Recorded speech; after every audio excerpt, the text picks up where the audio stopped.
Yes, very good. Thank you all for joining us today. I have the privilege of introducing my friend and colleague, Daphne Holt. Daphne is Associate Professor of Psychiatry at HMS, and she's the co-director of the Schizophrenia Psychosis Clinical and Research Program, and she's director of the Resilience and Prevention Program. She also is involved with the Emotion and Social Neuroscience Laboratory at MGH. Dr. Holt's research focuses on understanding the neural basis of emotional function and social behavior and changes in these domains in people who are affected by or at risk for serious mental illnesses. Also, the Resilience and Prevention Program she oversees is currently developing and testing new approaches for reducing risk for neuropsychiatric illnesses and those who are vulnerable to developing these conditions. And of course, we know that there is an intersection of severe mental illness and neurodegenerative disease. So this is important for us at the McCants Center. Today, she's going to be speaking on personal space with humans and avatars, candidate markers of social functioning and targets for intervention. So Daphne, take it away. All right, great. Thanks so much, Greg. And yeah, it's so great to be here. I love this seminar, and I always wish that I could be here more. But so I'm really pleased to present today. Hopefully, I won't go over time, but I can always stop early if necessary. Okay, so I'm going to share my screen. Let's see here.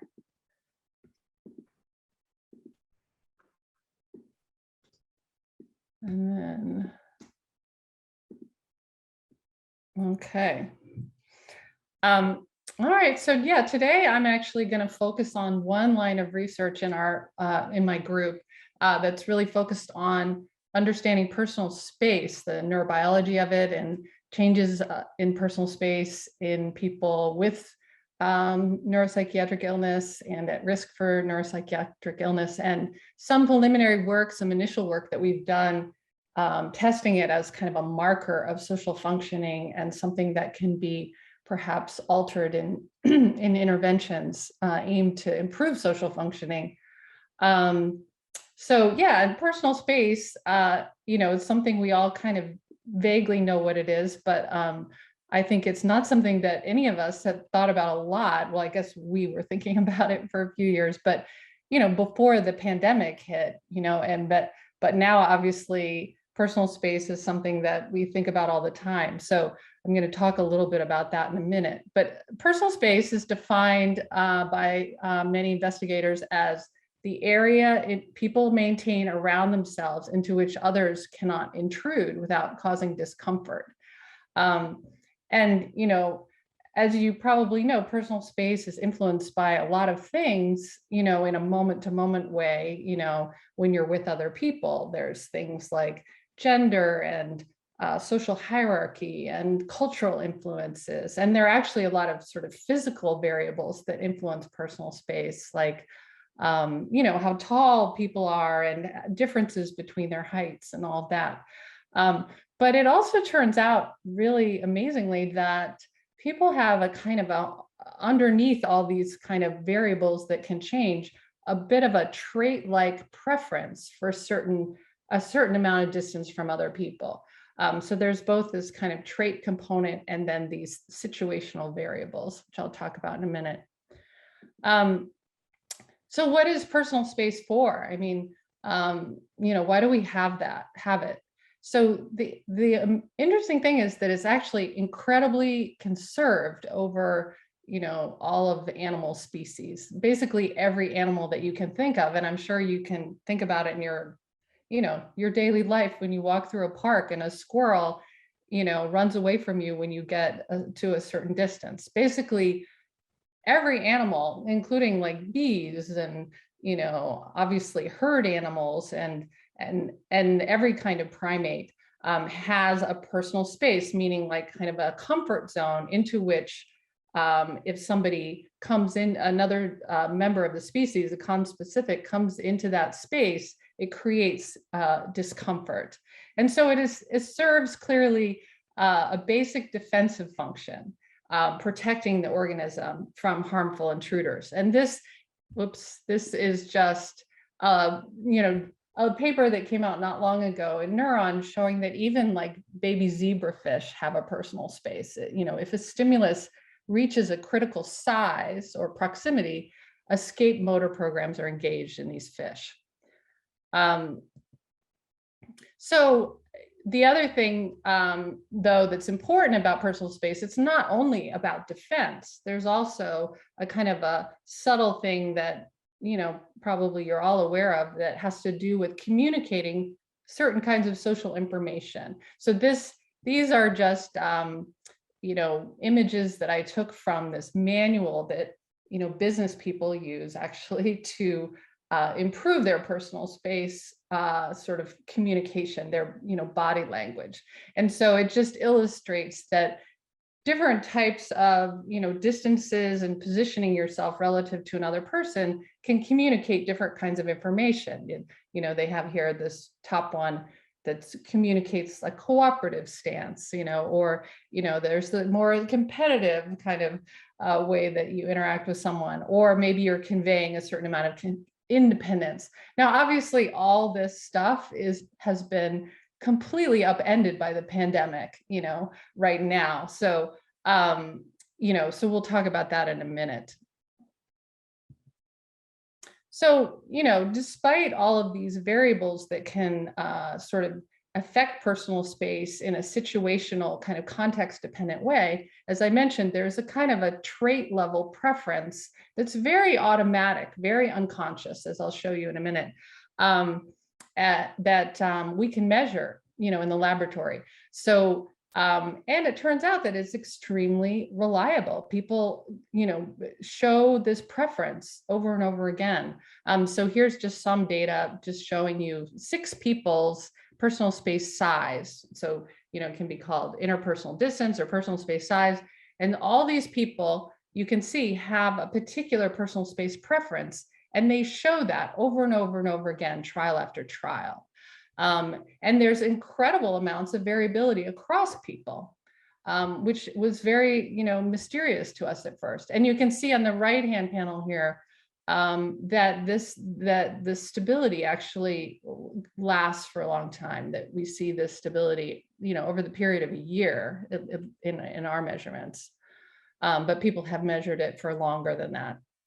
So just to quickly mention how we measure personal space in the laboratory, the kind of most commonly used paradigm is called the stop distance paradigm. And I'll just show you this little movie that illustrates it. So essentially what happens is somebody in the lab, your staff, research coordinator, walks slowly towards the subject. And then the subject just says stop when the coordinators reach the personal space boundary. It's as simple as that. And it seems like it wouldn't be very reliable, but it's actually extraordinarily reliable, because just for the reasons that I just mentioned, that this is a very automatic, physiologically determined boundary. And then we measure another, whoops, sorry, it's too sensitive, this thing. Another distance called D2 that helps us measure the permeability or the flexibility of personal space boundaries, which I'll talk about in a minute. So you can imagine that, that this maybe is a good way to measure personal space, but we sort of felt like, there are definitely some flaws in this measurement. There's definitely some noise that has to do with the fact that that these are, people that are different heights, they're different circumstances, different variables that we can't control very well when we do this with real people. So we decided that we would design a paradigm that was exactly the same, except in virtual reality. So we would measure personal space to avatars in a virtual reality environment. So we designed this paradigm, and we did this study to ask, obviously, the most important question here, which is, do people have a personal space to avatars? And it turns out that they actually do. And we found very strong correlations between people's personal space measurements to people versus avatars. And we measured things like their arousal response when people were closer, sort of 50% closer than their personal space boundary, 25% closer. So you can see that people had a similar arousal response to humans and avatars at these different distances. Sorry. And we measured this using both skin conductance responses, so physiologic arousal, and subjective ratings. We just asked people, how uncomfortable are you? And all of the data showed the same thing, that people have a personal space to avatars, even though you can see here in these examples that these avatars don't look like real people at all. It's not that anybody was confused and thinking that they were with a real person.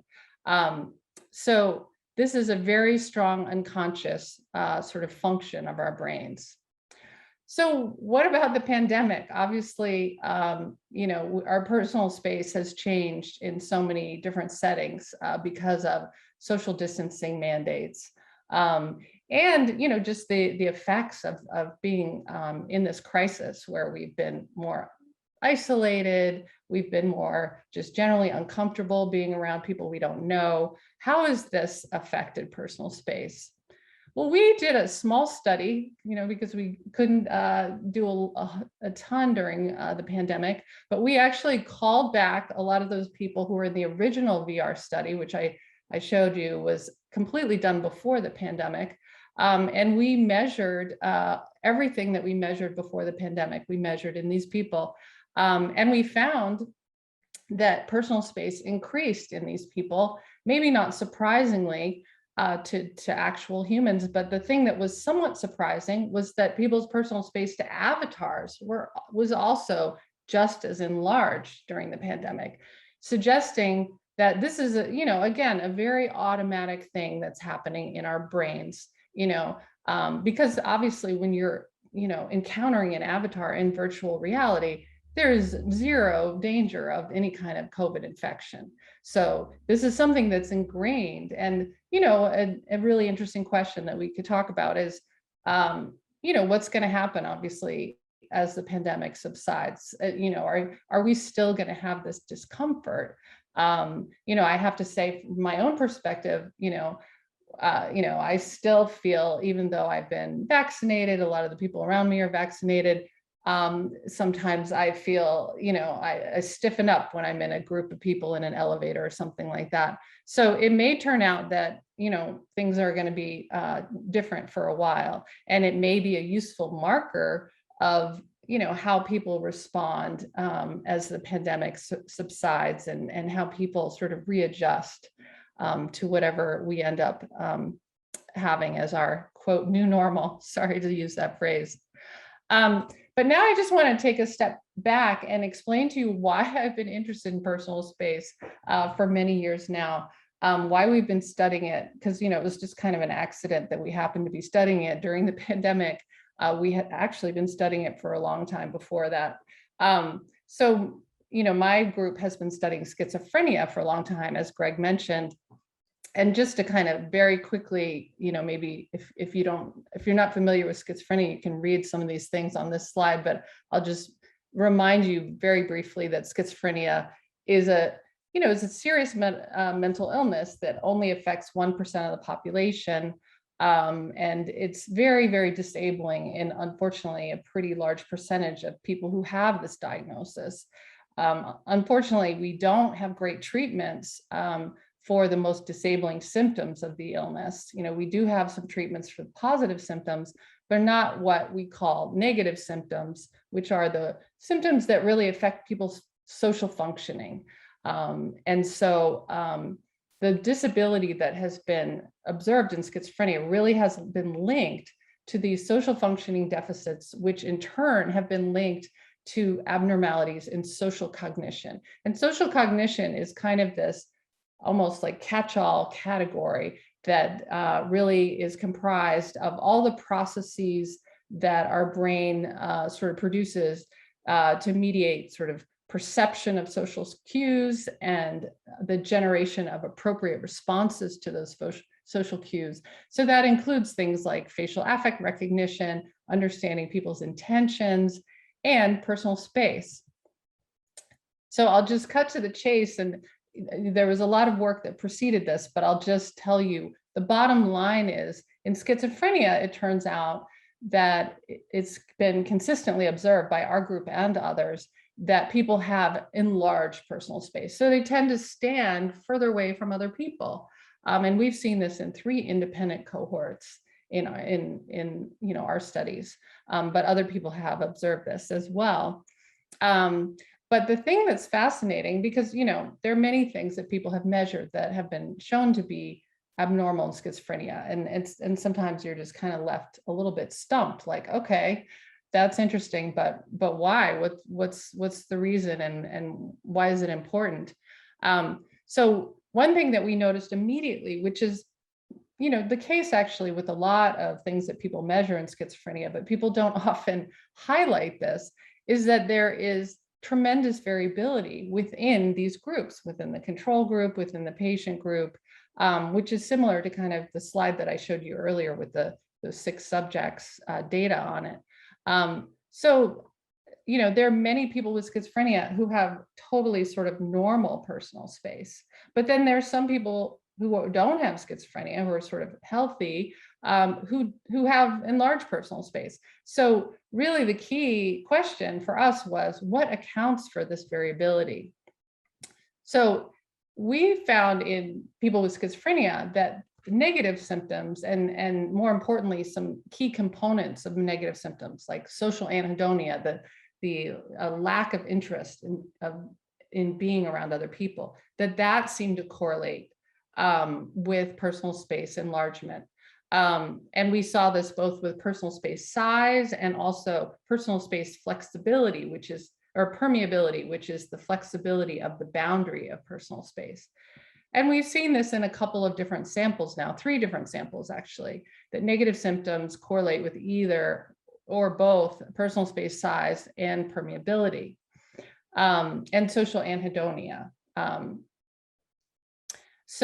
But the really key finding was that we found similar correlations in healthy subjects. So with a variety of different measures in different samples, we've found that in the control sample, we also see the same relationship, suggesting that there's essentially this kind of dimensional relationship across clinical, non-clinical populations between personal space and different measures of social drive. So it has this kind of Ardockian, if you will, distribution. And then we've also found, interestingly, that first-degree relatives of people with psychotic disorders also show some degree of personal space enlargement, suggesting, that there may be a genetic basis for this abnormality, and also kind of supporting this dimensionality of this change. I shouldn't even call it an abnormality, but this preference that is tied to social functioning. So then the next question really is, and that we've been studying all along, is what are the neurobiological mechanisms driving personal space and these relationships that we've observed with measures of social functioning.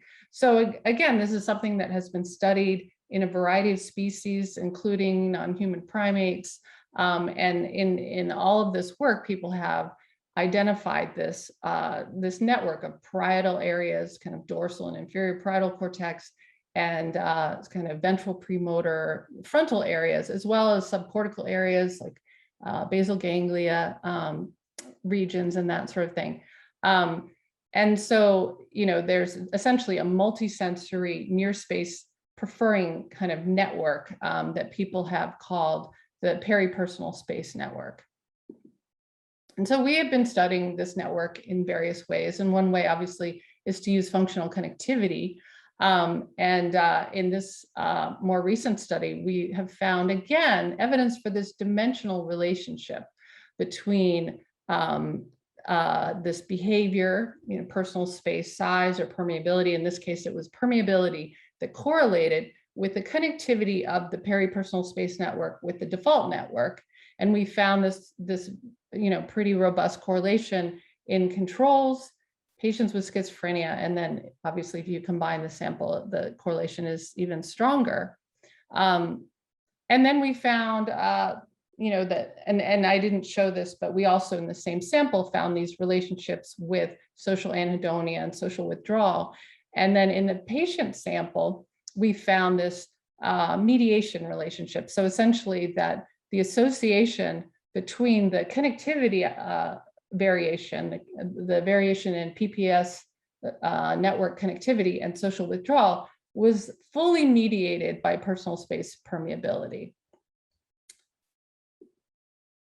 And then just to briefly tell you about some of the fMRI studies we've done using what we call the looming task. We show people faces that are looming towards them, moving away from them, and then other objects. And in those studies, we see the same network that's engaged by these stimuli during personal space intrusions.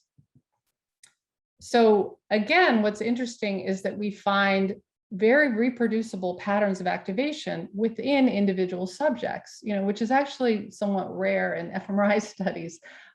Many of you probably know. So here's one subject, subject 1, and you can see that, the little blobs that we see during, in these maps, these individual subject maps are sort of remarkably consistent across different scans.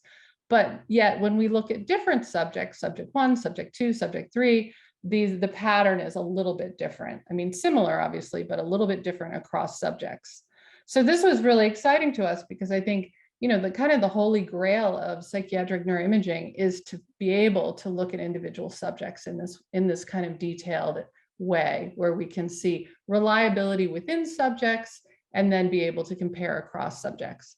So we've been more recently doing some 7 Tesla work. And we've actually found evidence that these responses to personal space intrusions are organized into columns. And I realize I'm running out of time, so I'm just going to go quickly through this. And we've also found that these columns seem to be interdigitated with columns that respond to purely sensory information about how near and far things are. So near, far in terms of binocular disparity columns. Here it's more obvious in this blow up version. You can see these columns here are essentially, this is the overlay of the near far columns. They're interdigitated with the personal space sensitive columns. So just to conclude, I'll just mention really quickly some ongoing work. So we're interested in personal space during development because the development of personal space occurs during childhood and stabilizes during adolescence and early adulthood, which coincides with when most serious mental illness sort of emerge. So this is a really important question. We're also looking at, we're developing a wearable device with some collaborators in UMass so that we can measure personal space in real life, in vivo. Obviously, that's like extremely important to understand what's actually happening in people's lives. And then probably most importantly, we have actually been working to perturb this system. So we've done some work using mindfulness and social cognition training and shown that that can actually alter personal space size as well as social motivation. And then we've been doing, we've adapted this sort of intervention, which is a group-based intervention, to be conducted in virtual reality. And so in this, this is kind of like an exposure therapy in a way, where people may be able to overcome their discomfort with the physical proximity of others by being exposed to sort of virtual versions of being with other people. But I won't go into all of that. I'll just end with a little clip showing you what this virtual reality intervention looks like a little bit if you're actually in there with goggles. And we don't actually have people wear masks in there anymore. This is an earlier video, but you can kind of see what that's like.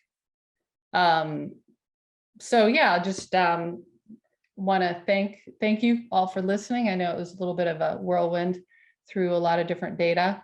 And I just want to thank my team, the collaborators, obviously the McCann Center for supporting some of this work.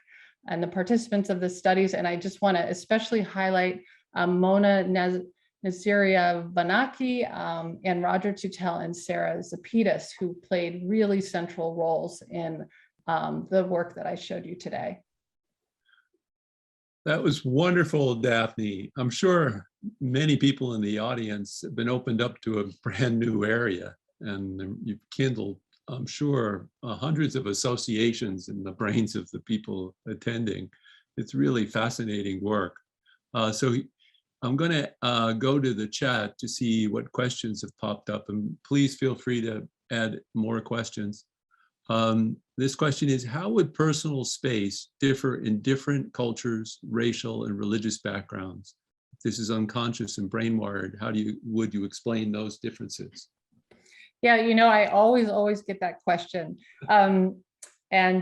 Yes, there are personal space differences across cultures, although they're not always what you would predict, actually. Like, people's intuitive sense of what those are is not always accurate. And there's actually been some controversy in the literature about whether there are strong cultural effects or not, but they seem to be very local. It's not that all Latinx people have a certain, there's a lot of differences within what we consider, to be sort of culturally distinct areas. So, I would say when we study, we try to sort of, our small sample studies, we try to study people who are American born and raised, just to kind of eliminate that potential confound. But I think it's I'm sure, mediated through the brain, these sorts of cultural differences. And the thing is that within a particular culture, there's still a huge amount of variation. So this is kind of an overlay, a kind of what you might call a higher order overlay of the basic kind of unconscious personal space preference. Here's another question. Has there been research on personal space changes in people with insecure attachment? Yes, Greg, I feel like I could have planted that question. Yes, there are, and I didn't have time to talk about our own studies on that. But yes, we have found that people with insecure attachment, and we are finding this very consistently, have enlarged personal space, and they also show sort of hyper responsivity of this personal space network. We have a paper, I'll send it to you. Oh, I'd love to see that. That's really important stuff. Yeah, and it actually may be, and I mean, the reason I talked about the sort of negative symptoms and the social anhedonia findings with some, tentative sort of caveats is that, some of those effects may be sort of underlying and driving some of the other behavioral effects, and that's what we're really trying to figure out right now. Right. Okay, let's see if we can get one more question in. Is personal space preference mostly dispositional, or are there components that are more situational, sensitive to changes? The COVID data clearly show. Yeah, no, that's like the huge question, and what percentage of it is each? I mean, it's both. I mean, the short answer, it's both. But I think we don't know. We haven't done the modeling yet to say what percentage is sort of that dispositional thing that can't be changed easily. Maybe can be changed somewhat, maybe 10-15% or something. And then there's the context dependent stuff, which we also see, like we are doing studies using emotional expressions in the avatars, and people stand further away from avatars that look angry, and they stand closer to avatars that look happy, so there are those context effects you can also measure to some extent in a controlled way. Wow. So stay tuned. I wish I could have you for hours, Daphne. And I would suspect that Mark Zuckerberg and Meta they'll be calling you. All right, Jordan, we can have the next speaker. Thank you so much, Daphne. Thank you. Take care. Yeah, thanks so much, Daphne.